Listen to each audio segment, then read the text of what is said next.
बच्चों, आज हम अंतःकोण प्रमेय के बाद संगत कोण प्रमेय और एकांतर कोण प्रमेय देखेंगे। पार्ट 2 में 2.1 से पहले ये 3 प्रमेय देखना था, 3 प्रमेय समझना था, सिद्ध करना था। सिद्ध करने के बाद ही हम लोग 2.1 कर सकते हैं। तो हम सबसे पहले देखते हैं कि संगत कोण गुणधर्म या संगत कोण प्रमेय क्या है। तो जब दो समांतर रेखाओं को कोई तिर्यक रेखा प्रतिच्छेदित करे तो बने हुए संगत कोणों के माप समान होते हैं। ये संगत कोण का गुणधर्म है जो यहाँ लिखा गया है। दो समांतर रेखाओं को तो कोई तिर्यक रेखा प्रतिच्छेदित करने पर बने संगत कोणों के माप समान होते हैं। तो यहाँ पर सशर्त कथन के हिसाब से हमें अगर सिद्ध करना है तो पहला वाला भाग हमारा क्या हो जाएगा, तथ्य हो जाएगा, और अंतिम लाइन जो है संगत कोण के माप समान होते हैं, ये वाला भाग हो जाएगा साध्य। तो हमें तथ्य में क्या दिया गया है, दो रेखाएं समांतर हैं, रेखा L समांतर रेखा M और तिर्यक रेखा N दिया है, और साथ में संगत कोण का निशान भी बना है। तो संगत कोण की जोड़ी में हमने कोण A और कोण B लिया है। तो यहाँ तक हमारा दत्त लिखा है। दत्त देखो यहाँ लिखा गया है, रेखा L समांतर रेखा M तथा रेखा M तिर्यक रेखा है, और कोण A और कोण B कैसे है, संगत कोण है। तो साध्य के अनुसार ये संगत कोण कैसे होते हैं, इनके माप समान होते हैं। तो कोण A बराबर हो जाएगा कोण B। हमें ये सिद्ध करना है। तो सिद्ध करने, चलो हम सिद्ध करते हैं। तो सिद्ध करने के लिए हमें पीछे पड़े हुए जो भी प्रमेय, कथन, गुणधर्म, अभिग्रहित है उसका उपयोग करना है। तो याद करो, इससे पीछे हमने पहले प्रमेय क्या पढ़ा है, और वो है अंतःकोण प्रमेय। अंतःकोण प्रमेय में क्या बताया गया था, जब दो समांतर रेखाएं को कोई तिर्यक रेखा प्रतिच्छेदित करे तो बने हुए अंतःकोण संपूरक होते हैं। तो हम इसका उपयोग करेंगे। तो हमें यहाँ पर कोई एक जोड़ी अंतःकोण दिखनी चाहिए। तो यहाँ पर दो कोण हमें पहले से दिया है, तीसरा जो C है या निशान लगा है वो हम अपने मन से ले रहे हैं। हमें हल्का सा वहाँ निशान लगा दे देना है और C ले लेना है। उसके बाद ही हम अंतःकोण प्रमेय लगा सकते हैं। तो शुरू करते हैं हम उत्पत्ति लिखना।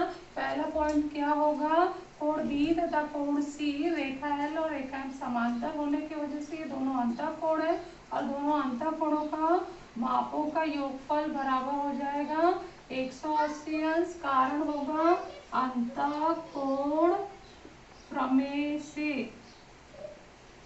ये हमने कारण लिख दिया। उसके बाद हम क्या देखते हैं कि कोण A धन कोण C, ध्यान से देखिए, कोण और A और C साथ में आ गया, और क्या कर रहे हैं, वो एक ही रेखा पर बने हुए कोण है, रेखीय युगल कोण है। तो ये रेखीय युगल कोण के भी माप बराबर होते हैं किसके, 180 अंश के।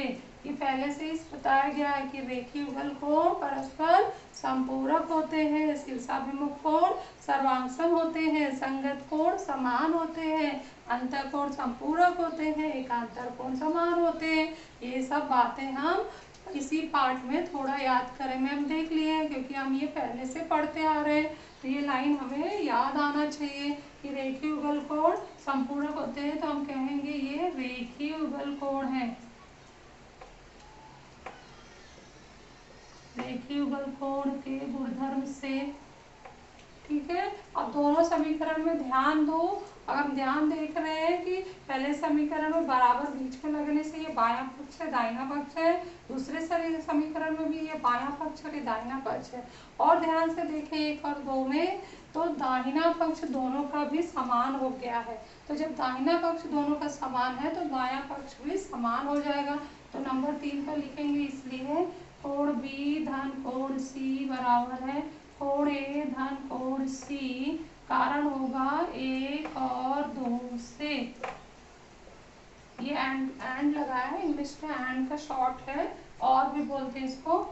उसके बाद हम क्या देखते हैं, यहाँ पर दोनों पक्ष में कोई चीज जो है जो समान चिन्ह का है और समान दिखता भी है। देखा तुमने, पहचाना इसमें कौन सा है, कोण C और कोण C बराबर बायां पक्ष बराबर दाहिना पक्ष। दोनों भी नाम तो समान ही है, कोण की सेम है और चिन्ह भी समान है। अगर एक का भी चिन्ह यहाँ माइनस होता या प्लस होता तो ये नहीं कटता। दोनों का चिन्ह समान होने की वजह से पक्ष समानता से ये दोनों कट जाएंगे और बचेगा क्या, कोण बी बराबर है कोण ए, कारण होगा 3 से, और यही हमारा साध है। ध्यान से देखो, कोण ए और कोण बी क्या है हमारा, कोण ए और बी क्या है, संगत कोण, और संगत कोण के माप कैसे हो गए, समान। संगत कोण के माप समान होते हैं, ये हमने यहाँ पर सिद्ध कर दिया। समझ में आ गया सब लोगों को? बहुत आसान सा है। जिस तरह से अंतःकोण प्रमेय देखने के लिए हमें पूरा 2 पेज का उत्तर लिखना हुआ, उतना ये ऐसे नहीं है। क्यों ये सब आसानी से हल हो जा रहे हैं, ये अंतःकोण प्रमेय की वजह से आसानी से हल हो रहे हैं। अंतःकोण प्रमेय को सिद्ध कर लिया था हमने बड़े अच्छे ढंग से, तो अब उसी का उपयोग कर रहे हैं, तो ये बहुत शॉर्ट में, छोटे में सिद्ध हो जा रहे हैं। अब दूसरा हम देखते हैं, दूसरा हम क्या देखेंगे, एकांतर कोण गुणधर्म। जब 2 रेखाएं समांतर होती हैं और उनको तिर्यक रेखा प्रतिच्छेदित करती है तो बनने वाले एकांतर कोणों के माप कैसे होंगे, समान होते हैं। इसमें फिर दत्त क्या दिया है, दत्त में हमें दिया है 2 समांतर रेखाएं, तिर्यक रेखा और एकांतर कोण। रेखा एल समांतर है, रेखा एम तिर्यक रेखा है। कोण बी और डी, यहाँ पर देखिए कोण डी और कोण बी और डी यहाँ पर एकांतर कोण की एक जोड़ी दी गई है, तो हम लिखेंगे ये एकांतर कोण है। फिर साथ में हम क्या लिखेंगे कि इनके माप समान होते हैं, तो कोण डी बराबर है कोण बी, ऐसा हमें यहाँ लिखना, ये साध्य है। यहाँ तक हमने लिख दिया। उसके बाद इसे सिद्ध करने के लिए हमने जो पीछे प्रमेय पढ़ा है उसका उपयोग करना है। और पीछे हमने कौन सा प्रमेय पढ़ा है, अंतःकोण प्रमेय। तो अंतःकोण का प्रमेय लगाने के लिए हमें अंतःकोण की जोड़ी भी एक चाहिए यहाँ पर। तो हल्के से देखो, हमने यहाँ एक कोण ले लिया, बी के साथ सी ले लिया है, जो अंदर बना हुआ कोण है। जैसे हमने यहाँ पे लिया था बी के साथ सी, वैसे ही अब बी के साथ सी ले लिया, जो अंतःकोण प्रमेय का उपयोग करके संपूरक बताएगा। तो अब हम उत्तर शुरू करते हैं। तो पहला पॉइंट हम यहाँ लिखेंगे कि कोण बी धन कोण सी बराबर है 180 अंश। कारण क्या लिखोगे, अंतःकोण प्रमेय से, ठीक है।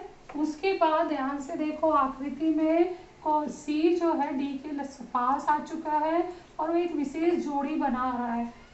क्या जोड़ी है, पहचाना, रेखीय युगल कोण। एक ही रेखा पर बने हुए 2 संलग्न कोण परस्पर संपूरक होते हैं। तो इसलिए हम लिखेंगे परंतु कोण डी धन कोण सी बराबर है 180 अंश।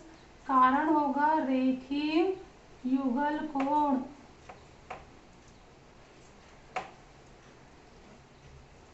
लिख लिया, रेखीय युगल कोण। 2 पॉइंट हमने लिख लिए। जैसा मैं यहाँ समझाई थी वैसे भी यहाँ भी है कि पक्ष देखो, ये बायां पक्ष है, ये दाहिना पक्ष है, ये बायां पक्ष है, ये दाहिना पक्ष है। दोनों भी समीकरण में 1 और 2 में दायां पक्ष जो है समान हो गया है, तो बायां पक्ष हम समान कर देंगे। इसलिए नंबर 3 में कोण बी धन कोण सी बराबर कोण डी धन कोण सी, कारण होगा 1 और 2 से। ये एंड का निशान है, ए एंड डी, एंड और बोलते हैं, तो शॉर्ट लगा दिया है। तो नंबर 4 पर हम क्या करेंगे, इन दोनों समीकरण में जो कौन सा कोण समान है, कोण सी समान है, दोनों का चिन्ह भी समान है, इसलिए ये कट जाएंगे। कटता हुआ हमने दिखा दिया और बचा हुआ कोण लिखेंगे, इसलिए कोण बी बराबर है कोण डी। ध्यान से देखो, कोण बी बराबर कोण डी, कोण बी बराबर कोण डी, कारण यहाँ लिख दो 3 से। और ये कैसे कोण है, एकांतर कोण है, और ये क्या हो गए, समान हो गए। और इस तरह से हमारा ये साध्य सिद्ध हो गया। तो हम 2.1 से आने वाले पहले जो भी 3 प्रमेय है गुणधर्म है वो पूरा सिद्ध करके पढ़ लिए, कृति द्वारा पढ़ लिए। अब ये तीनों कथन अच्छे से याद कर लो, आपको याद होगा तो आप 2.1 आसानी से हल कर सकते हो।